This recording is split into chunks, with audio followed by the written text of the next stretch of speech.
Boa noite, meus irmãos. Rafael aqui mais uma vez. Muito grato pela oportunidade de falar um pouco mais sobre o Evangelho de Jesus. Contribuir de alguma forma, para esse momento tão delicado que nós passamos no nosso planeta e que necessitamos mais do que nunca da palavra do nosso Mestre. Hoje o comentário do Evangelho está no capítulo que se chama Não Peques Mais, do livro Segue-me, em que Emmanuel, através da psicografia de Chico Xavier, vai comentar o versículo 11 do capítulo 8 de João, em que ele fala: vai e não peques mais. Jesus disse isso. E acredito que todos vocês lembrem dessa frase emblemática, porque ela se refere àquela mulher que seria apedrejada porque foi pega em adultério. E quando os fariseus, os escribas, os judeus da época pegam aquela mulher em adultério e levam até Jesus, eles queriam colocar Jesus em teste. Porque se Jesus fosse contra o apedrejamento, que era o que seria o indicado pela lei, Jesus estaria indo contra Moisés, que é o grande profeta, a grande figura para os judeus. E se Jesus então dissesse que era para apedrejar, ele estaria indo contra a sua própria palavra. Então Jesus foi muito sábio e ele diz: aquele que estiver sem pecado, atire a primeira pedra. Só que, meus irmãos, isso parece ser assim muito simples, porque a gente poderia pensar, imagina, seria tão fácil acabar com um problema desse? Aquele monte de gente com uma pedra na mão, pronto para jogar naquela mulher. E se fosse eu no lugar de Jesus e falasse a mesma coisa? Aquele que estivesse em pecado, que atire a primeira pedra. Será que eles ouviriam?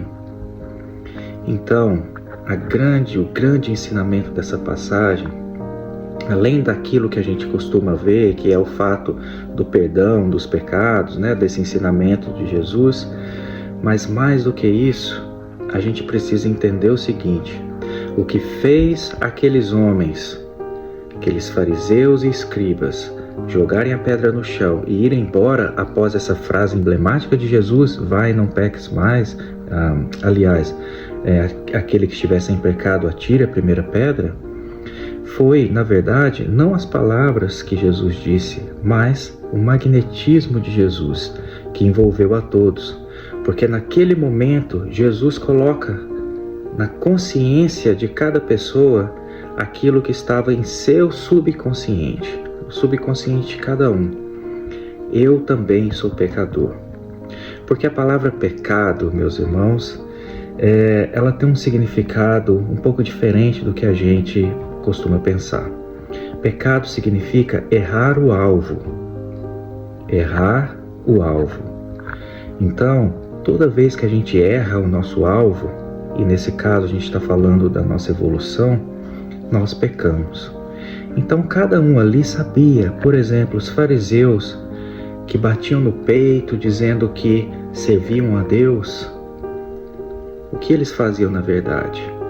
Aquilo tudo era uma grande máscara, como o próprio Jesus disse: sepulcros calhados por fora, mas podres por dentro. É a representação do fariseu. E o escriba também, que eles tinham essa visão pelos outros judeus, porque eram, no caso, os fariseus, pessoas que eram os doutores da lei, que falavam, mandavam todos fazerem aquilo que estava na Torá, mas que eles mesmos não faziam. Tudo era por fora, nada de interior. E os escribas, aqueles que cobravam os impostos dos judeus, eles eram judeus, então eles eram meio que odiados pelo povo, porque eles trabalhavam para o Império Romano. Como assim um judeu trabalhando para o inimigo? Então foi nesse sentido que eles começaram, no momento que Jesus diz: aquele que estivesse em pecado, atire a primeira pedra, eles entenderam que eles também eram pecadores, eles também cometiam adultério. mas não o adultério simples de homem, mulher ou entre casais, não. O adultério que está associado ao pecado, a palavra pecado, que é o erro de alvo. Naquele momento, eles entenderam que o que Jesus falou no coração de cada um é como Jesus dissesse: vocês são muito hipócritas. Vocês são muito hipócritas. Vocês querem apedrejar essa moça porque foi pega em adultério, mas vocês cometem adultérios muito piores. Porque vocês conhecem a lei. Esta mulher provavelmente não, como vocês. E vocês pecam mais. Aquele a quem muito é dado, muito é cobrado. Então, depois que esses homens saem, ele vira para essa mulher e diz o que está aqui no capítulo, do livro Segue-me. Vai e não peques mais. E aí é o que Emmanuel nos diz sobre o que é o não pecar mais.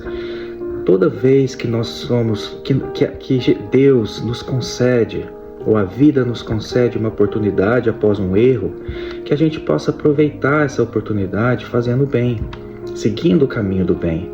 Porque se a gente insistir no erro, os problemas virão cada vez piores. E é por isso que nós estamos encarnados nesse momento no planeta Terra. Porque nós erramos várias vezes naqueles mesmos pontos. E precisamos estar aqui, num planeta de provas e expiações, para que a gente possa acordar para a vida espiritual. Por isso, a gente precisa ouvir com os ouvidos que temos, os ouvidos da alma, essa frase de Jesus: vai e não peques mais. Todos nós aqui somos pecadores, mas se a gente tiver a boa vontade de mudar, a boa vontade de seguir o Mestre, isso já está de ótimo tamanho.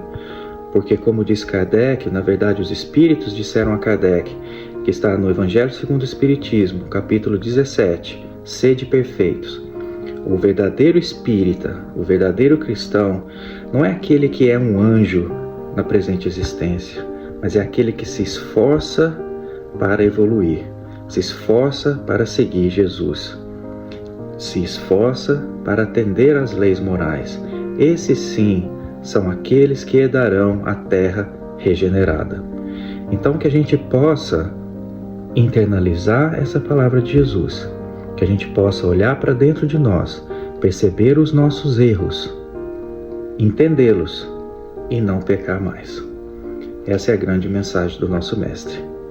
Muito obrigado mais uma vez, que todos tenham uma excelente noite, que Jesus nos abençoe hoje e sempre. Até uma próxima.